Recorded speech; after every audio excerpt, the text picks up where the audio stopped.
B. Collins News and Comment. It's Monday, September 16th, 2019. If you're self-employed like me, remember to mail a check to the IRS and your state tax authority today so you don't get in no trouble.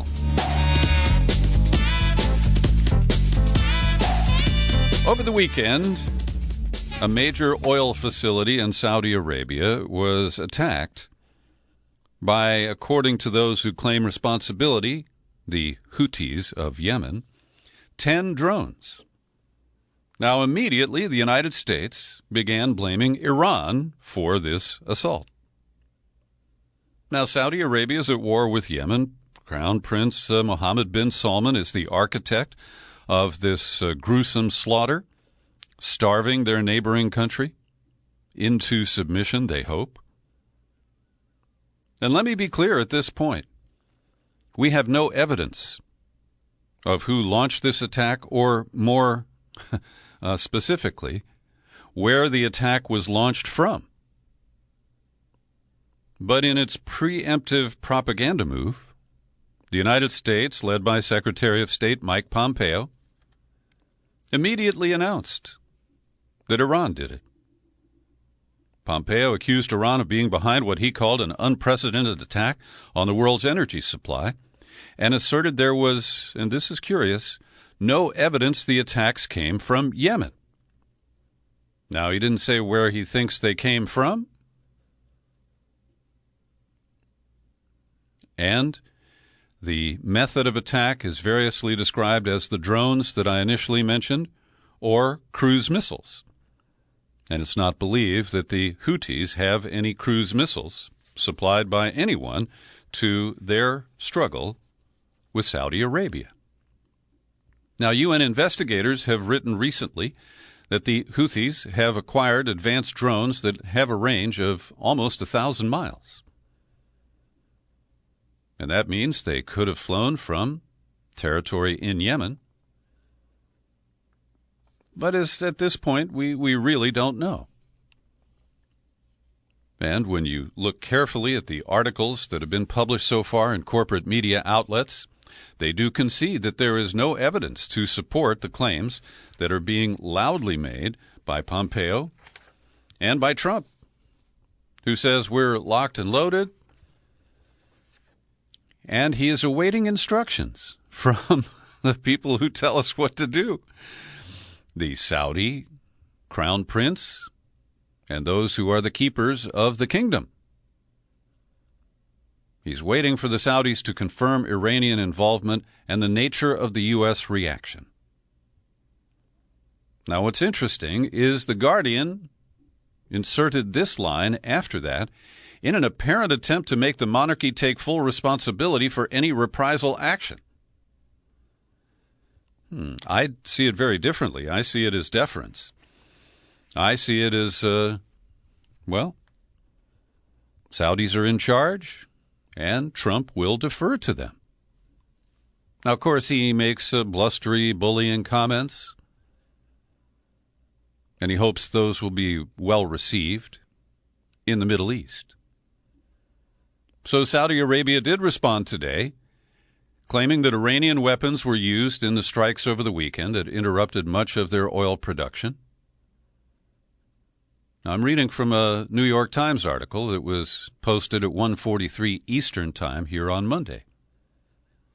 And I will note that the Times is practicing journalism in this case because the second paragraph opens thusly: the claims, made without supporting evidence, appeared to move the Saudis closer to directly blaming Iran.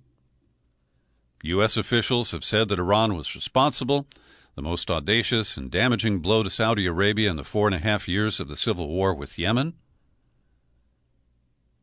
Iran has denied any involvement. New paragraph and a restatement. The Americans offered no evidence of Iranian involvement but beyond satellite photos of the damage. And they maintain that the path, the trajectory of the inbound drones or missiles came from a direction other than Yemen. But they offer us no evidence of that.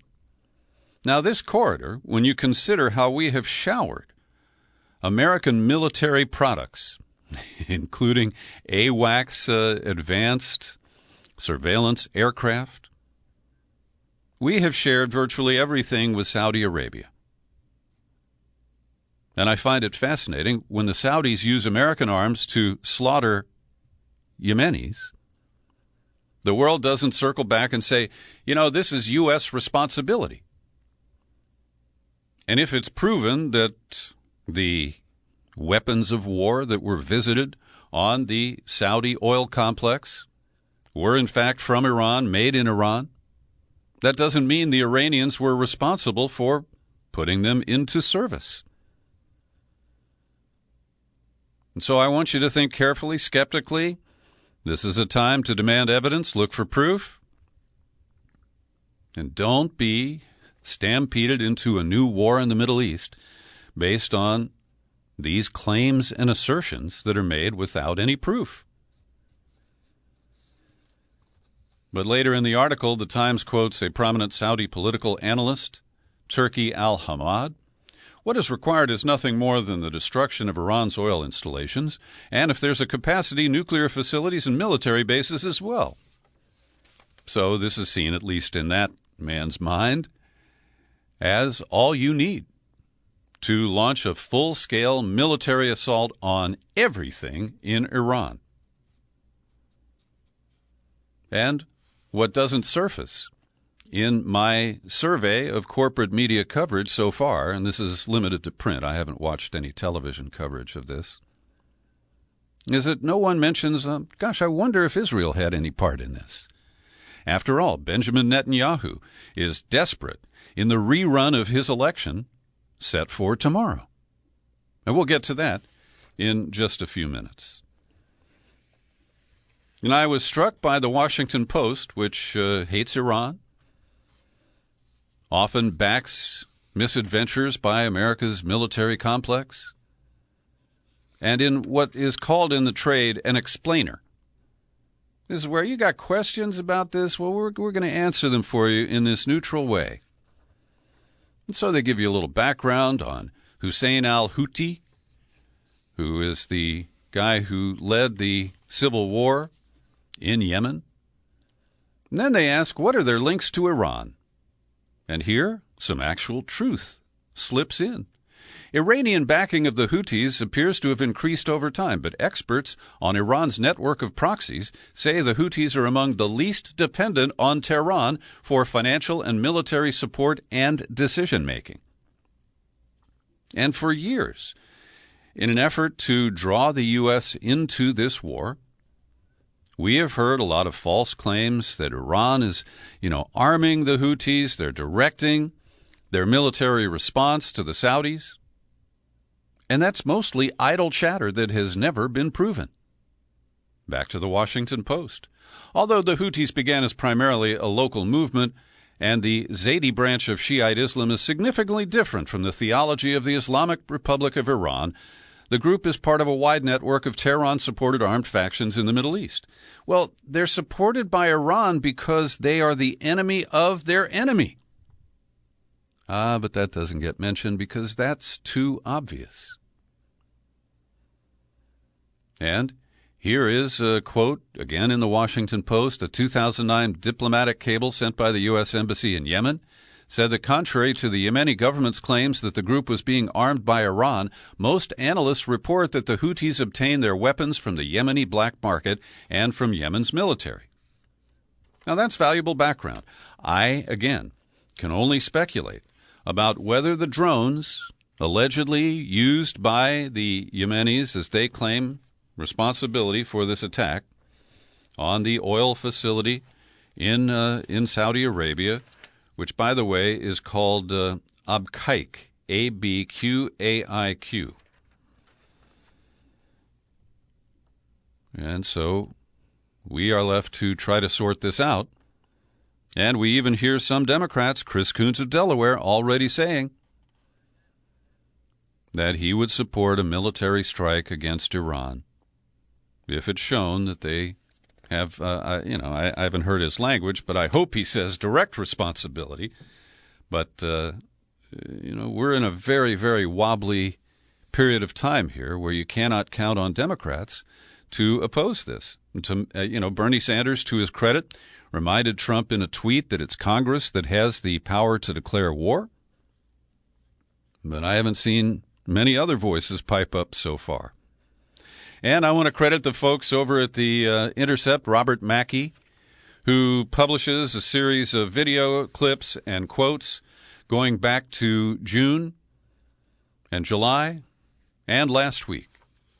And they quote Trump and his cabinet members, Steve Mnuchin and Mike Pompeo, repeating a claim that Trump is ready to meet with President Rouhani of Iran to start new talks with no preconditions. Right? Well, today, Trump announced that that's fake news and that he never said that, never will, never did. And, while this is par for the course, we're used to his lies, whether it's about the hurricane weather maps or anything else. This is the kind of thing in a tense situation that can lead to miscalculations, where other nations misread Trump's bluster and his bullshit. And it's that tendency, his big ego, his desire for the big hit, the big kill, the big deal, that could get us into a protracted conflict, another one, in the Middle East. So the prospect of a meeting at the General Assembly next week between Rouhani and Trump has now been scuttled by Iran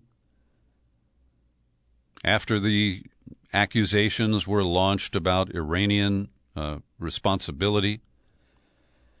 One of their spokespeople says that if the United States stops economic terrorism and returns to the nuclear deal, then they may sit at a corner and be present within the framework of the nuclear deal member states.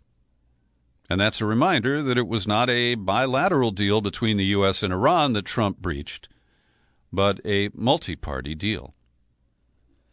So, up to this point, we have satellite images where the interpretation by the U.S. is, this obviously came from Iran. But keep in mind the phony games they played with the mines that were being attached to a tanker,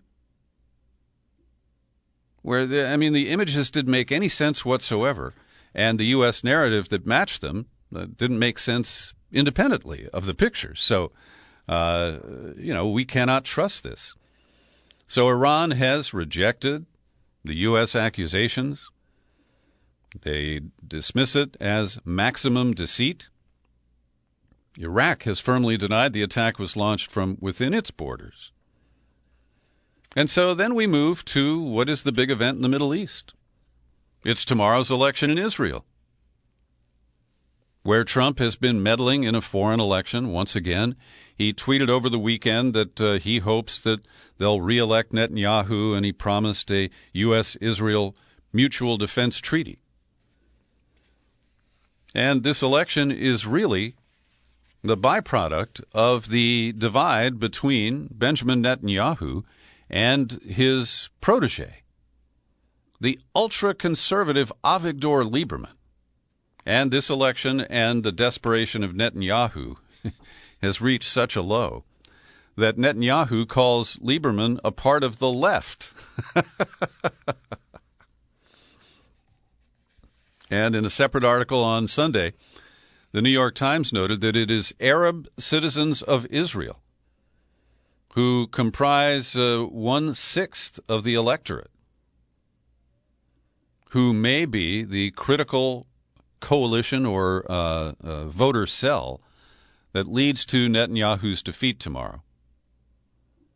And while many Arab Israelis have sat out elections in the past, it appears that they are better united and organized and may be a critical factor tomorrow.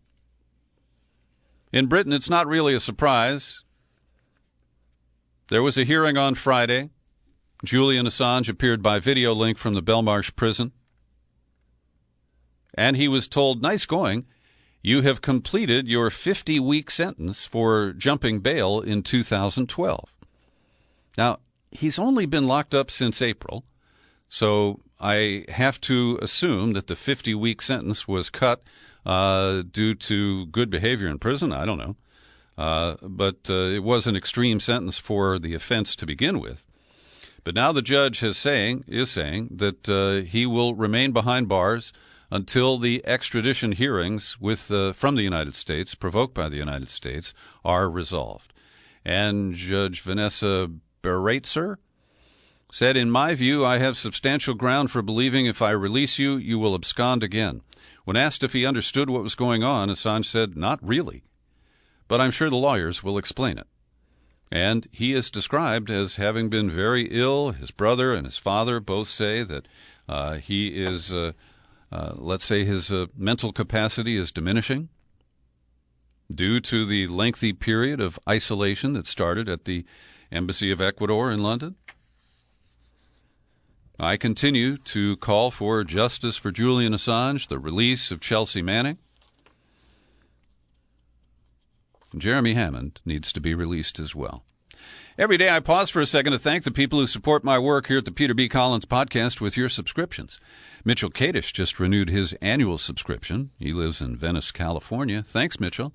And Jason Ferguson, Peter Hoffmeister, Janet Price, they each kick in $5 or $10 a month. And let's add Joey Perillo, because I was just going back and forth with him on Facebook. These people support me, and I encourage you to do the same. If you don't have a subscription, it's easy to arrange. Just visit peterbcollins.com, click on menu, then click on Become a Subscriber. You hit the sign-up page, and it's easy to make a choice. And by the way, if you prefer the U.S. mail, like Mitchell does, you can avoid PayPal by corresponding and mailing checks or cash. I'll take cash to Collins Media Services, Box 150, 660, San Rafael, California, 94915. There's a lot of news in my stack today, and not enough time to cover it all. I'll do my best here. But I want to direct you to consortiumnews.com, where Scott Ritter, the former UN's weapons inspector, has published an opus. It's 50 pages, and he dives into the revelations of 1 week ago, the story about the mole in the Kremlin, a double agent who was revealing that it was Vladimir Putin who directly ordered the meddling in the U.S. election, the hacking of the DNC, all of that stuff in 2016. And Ritter, who is a very sharp mind and who has a lot of experience in the spook community, he goes into great detail. He recaps the story about how we heard that this mole had been extracted from Russia for his own protection, and that was blamed on Trump's loose lips and his casual handling of classified information. And Ritter writes, on closer scrutiny, this aspect of the story falls apart, as does just about everything CNN, The Times, and other mainstream media outlets have reported. There was a Russian spy whose information was used to push a narrative of Russian interference in the 2016 election. This much appears to be true. Everything else that has been reported is either a mischaracterization of fact or an outright fabrication designed to hide one of the greatest intelligence failures in U.S. history: the use by a CIA director of intelligence data specifically manipulated to interfere in the election of an American president. So Ritter recites the history of Oleg Smolenkov. He spent time in Washington back in 2007. His wife left him. He started drinking. That made him vulnerable to U.S. recruitment, and it is believed he was recruited. Then he took a ride with his boss, the Russian ambassador to the U.S., back to the Kremlin, where he worked until he was dismissed about 2 years ago. And both Scott Ritter and John Kiriakou, the former CIA officer who has visited us on this podcast many times, they both say that the fact that this guy is still alive, living in Washington in plain sight under his own name, that this suggests that Smolenkov didn't present as a defector to Putin and his inner circle at the Kremlin. Now, I invite you to read Scott Ritter's piece. Like I said, 50 pages. It'll take you some time. And also, there's a great video interview of Kyriakou by the incredible Aaron Mate. I've linked to both in the show file for this podcast. And what Mate quotes Kyriakou as saying is that, look, the fact that he was living openly under his own name tells me a couple of things. One, this source wasn't as sensitive as we may have been led to believe, or even if he was sensitive, the information that he provided either has been overtaken by events or really isn't that important in the long run. And let me just pause here and offer this scenario. Ritter has 3 different scenarios that he examines in his piece. But what if Putin got this guy Smolenkov to deliver information to John Brennan that tricked him into believing that there was a substantial Russian plot to meddle in the 2016 elections? I have to consider the serious possibility that all of our spooks were played. And there was no plot. It was simply something that Putin was able to implant in their vivid imaginations. And so I encourage you to look deeply into these issues. We don't have enough evidence to reach any resolution at this point, but we'll keep pushing. Meanwhile, there are 2 other dramas playing out with the CIA right now, both involving the Inspector General. And the current one is that on August 12th, the Inspector General received a whistleblower comment or complaint, a disclosure. And under the law, the IG reviewed that, found it to be credible, that it related to a matter of urgent concern, that's the language of the law, and they sent it over to the Director of National Intelligence as required by law. And under the same law, the DNI has 7 days to forward that disclosure to congressional intelligence committees, but more than 7 days have elapsed. And the DNI is refusing to do so. There's just an acting guy over there because Trump pushed out Dan Coates. And that acting Director of National Intelligence says a higher authority has ordered him to withhold the information. Now, is this just part of the general obstruction of Congress that the Trump White House has embarked on? And Adam Schiff, chairman of the House Intelligence Committee and highly unreliable, nevertheless is threatening to subpoena this disclosure. So they are making noise about that. But if you go back a couple of years to April of 2014, Andrew Bakaj was an attorney in the CIA's Office of Inspector General, and he was booted from the office and retaliated against by his bosses, who were hoping to expose and ferret out whistleblowers inside the Inspector General's office. So, the attorneys for Bakaj say the CIA opened a retaliatory investigation into an employee who we now know is Bakaj, and we are waiting to see how this will work out and how it will be resolved. And I want to note that this report comes from Yahoo News, but is not under the byline of Michael Isikoff. It's attributed to Jenna McLaughlin. Then we turn to the FBI, and I want to recommend a lengthy piece. It's not 50 pages, but it runs 20, at The Intercept under the byline of Ryan Devereaux. And he has read the new book by Mike German. German is a former FBI agent. He's now at NYU's Brennan Center. And his new book, I'll get the title of it for you here, is quite an indictment of his former agency. It's called Disrupt, Discredit, and Divide: How the New FBI Damages Democracy. Now, at least based on this article, I haven't read the book, but I will, and I'll try to get an interview with German myself. But they touch on a lot of the misdeeds of the FBI, the extreme behavior of James Comey, but they don't talk about the framing of Muslim Americans as so-called domestic terrorists. Many other aspects, like the lack of interest in many types of crime that the FBI used to prosecute, the way they have ignored white supremacist violence in favor of targeting Black Lives Matter and the protesters at Standing Rock. There's a lot of good criticism of the FBI by Mike German, and he has this carefully nuanced view about Russiagate. He said, either the Russian government successfully conspired with the Trump campaign to undermine the most important presidential election in modern American history, or it didn't. If it did, the FBI and its partner agencies' inability to interdict the plot before a corrupt election elevated an illegitimate president to power, and that's an intelligence failure of a magnitude rivaled only by the failure to quickly bring the conspirators to justice afterward.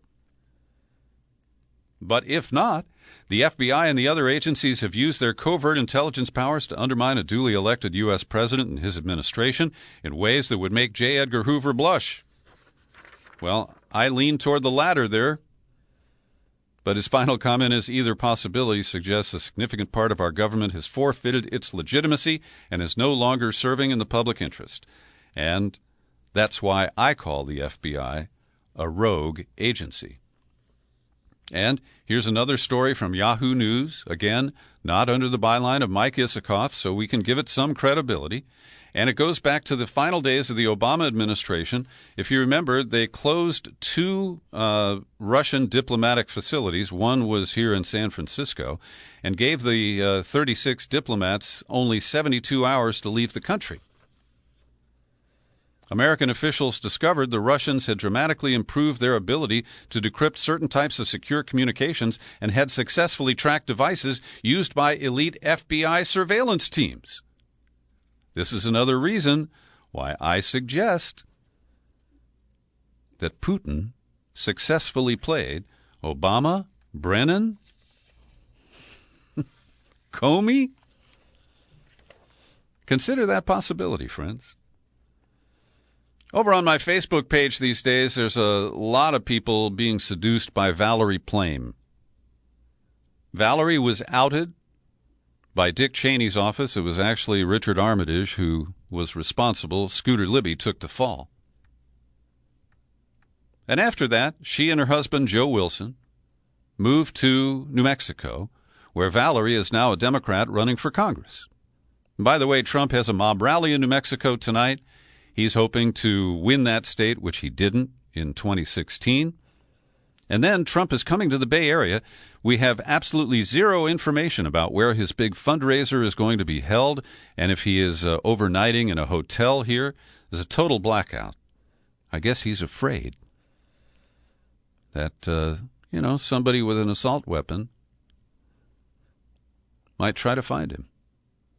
Anyway, back to Valerie Plame. She has this commercial for her campaign where she gets in a muscle car and drives it backwards at 50 miles an hour, and she claims that's part of her CIA training and that she has a score to settle with President Trump. But I interviewed Valerie Plame when she published her book, and I was so unimpressed. She was a CIA specialist on weapons of mass destruction, and when I asked her if she had any concerns that we were being lied to in the run-up to the Iraq War, she told me, no, not really. And then in 2008, she and Joe Wilson endorsed Hillary Clinton. And despite her loss, she became Secretary of State. Then Joe partnered with Stu Blumenthal. And they got Hillary Clinton to sign off on a $60 million loan guarantee to an American company that Wilson was a consultant to, and they built a power plant in Tanzania. They got $60 million signed off by Hillary Clinton. And this inside pay-to-play game really disgusted me to the point where I could never support Valerie Plame for Congress. But a friend on Facebook also posted an article going back to 2017 where Valerie Plame had an idea that I can kind of get behind. She started a GoFundMe campaign to raise $1 billion to buy Twitter so that she could shut it down and end Trump's tweets. A new controversy surfacing over the weekend, less than a year after the ugly confirmation of Brett Kavanaugh to the United States Supreme Court.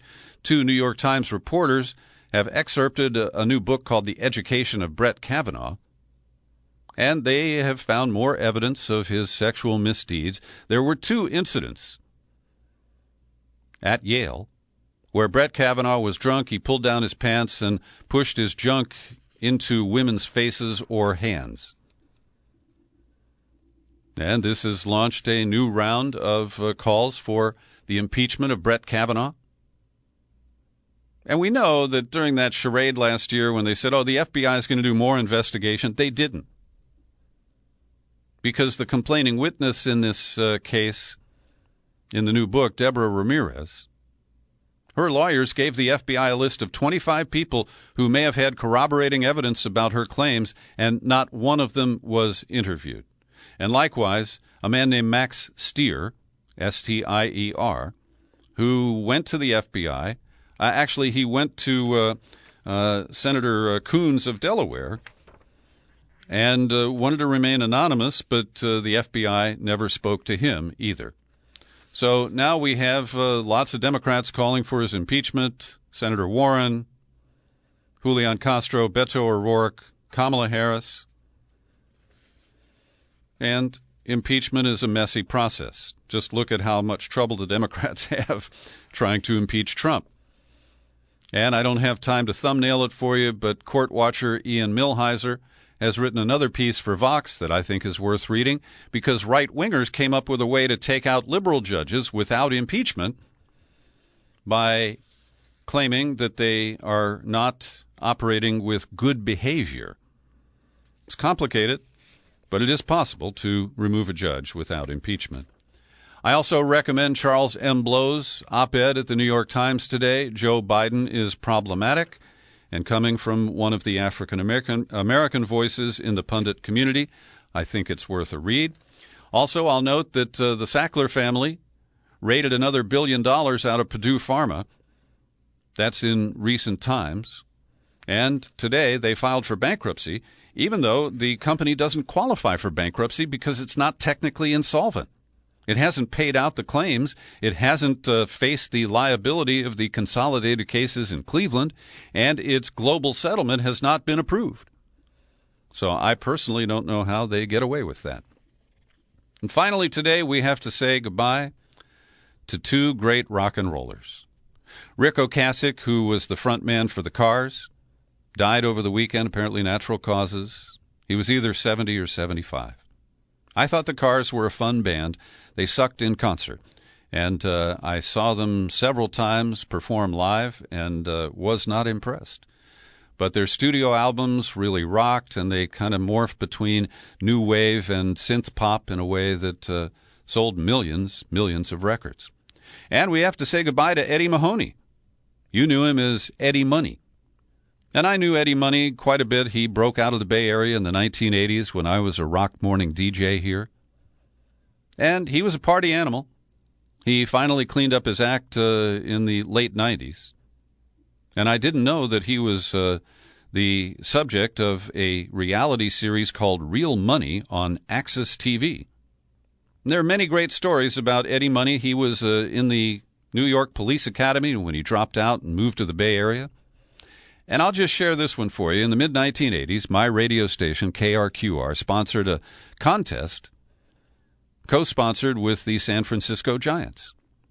And we picked 9 couples and told them that if they showed up at the ballpark on a specific night, that they wouldn't get to watch that ball game, but they would be shuttled to the airport in a limousine and flown to another city in the United States where they would see a ball game on Saturday night and then be returned to San Francisco.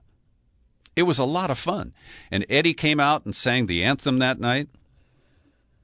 And I just remember seeing the looks on their faces as 2 Tickets to Paradise played in Candlestick Park. And 9 couples hopped into limos to go to other cities to watch a ball game that weekend. Thanks for joining me for my news and comment podcast. You're free to share it all over the place. You'll find it on YouTube. And I'm still Peter B. Collins. Happy trails to you until we meet again. Happy trails.